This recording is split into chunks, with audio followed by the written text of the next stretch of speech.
Let's paint a picture. Imagine, if you will, you have cancer.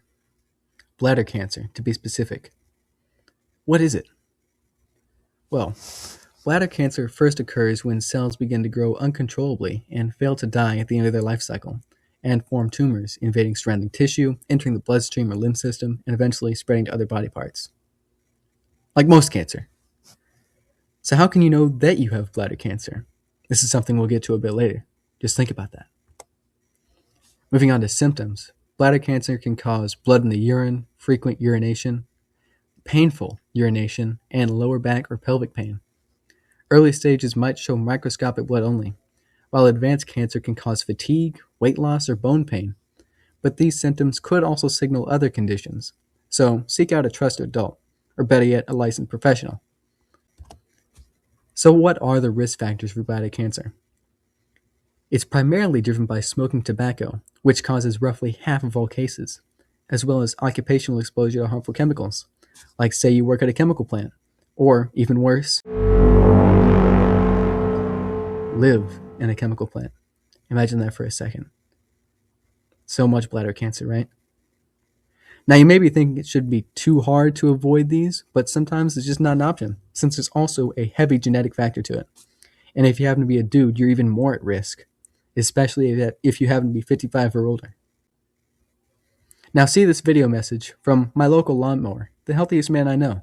You know him, you love him, I love him, Adam Norman.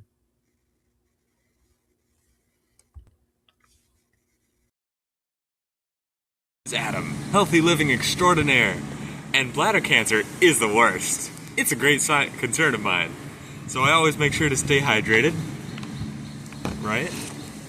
And protected from dangerous chemicals, and keeping fruits and veggies always in my refrigerator so I can reduce my risk of bladder cancer. That was an inspiring message from Adam Joshua Norman, and I'd like to thank him for his cooperation. Diagnosing bladder cancer can be just as long and boring and wallet draining as diagnosing any other types of cancer, but with a fun little twist that this is diagnosed a little bit differently than the other types, which is true for most differing forms of cancer. But at least they're not putting their hand up your butt, right? It's actually worse.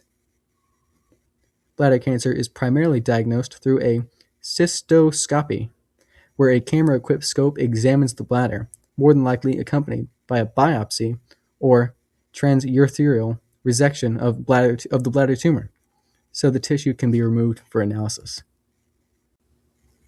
Now, of course, bladder cancer treatment can depend on the cancer's stage, grade, and your overall health, with options including endoscopic surgery for early stages, bladder removal, chemotherapy, and immunotherapy for advanced cases, of course.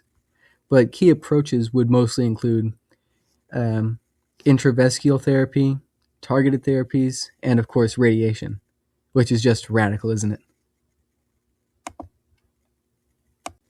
And now that you're ready and prepared to identify risk factors, recognize symptoms, and ask for anesthesia next time, you can go out there knowing what to do if you ever get bladder cancer.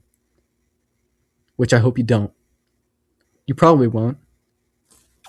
I don't know.